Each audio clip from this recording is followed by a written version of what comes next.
ఈరోజు దేవుని మాట కీర్తన గ్రంథం 147వ అధ్యాయము 17, 18, 19 వచనాలు. యెరూషలేమా యెహోవాను కొనియాడుము, సీయోను నీ దేవుని కొనియాడుము. ఇక్కడ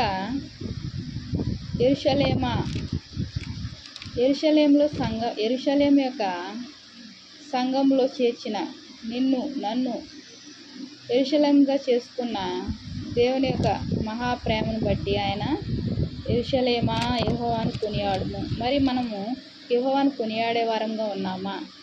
సీయోను నీ దేవుని కొనియాడుము. సీయోనులో చేర్చబడిన నువ్వు నేను దేవుని కొనియాడుతున్నామా?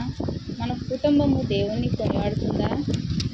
18 వచనం. ఆయన నీ గుమ్మముల గడియలను బలపరిచి ఉన్నాడు, నీ మధ్యను నీ పిల్లలను ఆశీర్వదించి ఉన్నాడు. ఆయన నీ గుమ్మముల గడియలు బలపరిచి ఉన్నాడు, నీ మధ్య నీ పిల్లలను ఆశీర్వదించున్నాడు.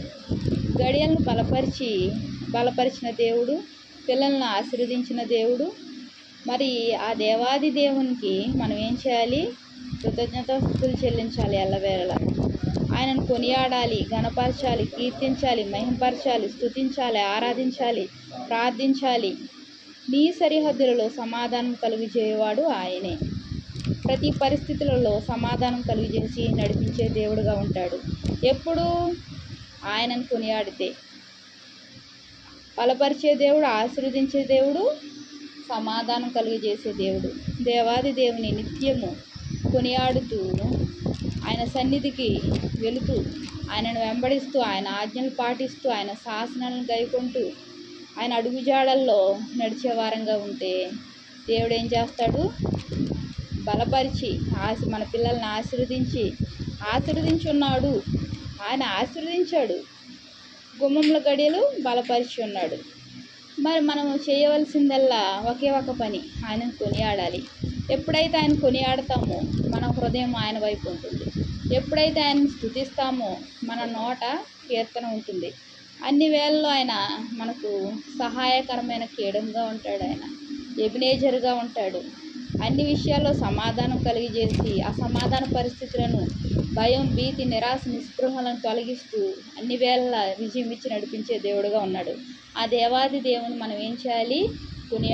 కొనియాడబడులాగున మనం నిత్యము ఆయన కొనియాడదగిన దేవుడు, కీర్తించదగిన దేవుడు, స్తుతులకు పాత్రుడు ఆయన. మనం స్తుతిస్తూ, కొనియాడుతూ, కీర్తిస్తూ, కనపరుస్తూ ఉంటే ఆయన మనకు సమాధానం కలిగజేసి ఆశీర్వదించి బలపరిచి దీవించి మనల్ని సుఖ సంతోషాలతో నింపే దేవుడుగా ఉన్నాడు. దేవునికి వందనాలు. ప్రార్థన చేస్తున్నాం. మహాప్రేమ గల తండ్రి, కృపగలనైనా నీకు ఎన్నో వందనాలు, స్తోత్రాలయ్యా. తండ్రి, ఉదయకాల సమయం తండ్రి లేచిన వెంటనే ప్రభా నిన్ను కొనియాడుకునే భాగ్యాన్ని మాకు అనుగ్రహించండి. నిన్ను స్తుతించి కీర్తించే భాగ్యాన్ని మాకు అనుగ్రహించండి. భాగ్యం ఉంటున్న ప్రతి ఒక్కరిని ఆశీర్వదించి దీవించి నీ దీవెనతో నింపండి అయ్యా. ప్రతి కుటుంబ సభ్యులను పేరున ఆశీర్వదించండి ప్రభా. ప్రతి ఒక్కరిని బలపరిచే దేవుడివి, ఆశీర్వదించే దేవుడు అయ్యా. మా బిడ్డల్ని తండ్రి, మా బిడ్డల్ని ఆశీర్వదించి దీవించే దేవుడు అయ్యా. తండ్రి నాయన సరిహద్దులో సమాధానం కలుగజేసే దేవుడు అయ్యా. ప్రతి ఒక్క అసమాధానము పరిస్థితిని తొలగించి ప్రతి విషయంలోనూ సమాధానం ఇచ్చి నడిపించే దేవుడు అయ్యా.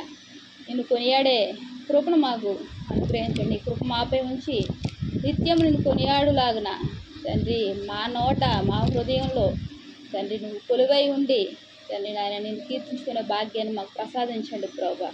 నీ దీవులు పొందుకొని, ఆశీర్వాదాలు పొందుకొని జీవించే జీవితాలుగా మమ్మల్ని మార్చండి. నీకు ఎన్నో వందనాలు, స్తోత్రాలు చెల్లించుకుంటూ యేసు నామములో వేడుకుంటున్నాను తండ్రి. ఆమేన్. Praise lord.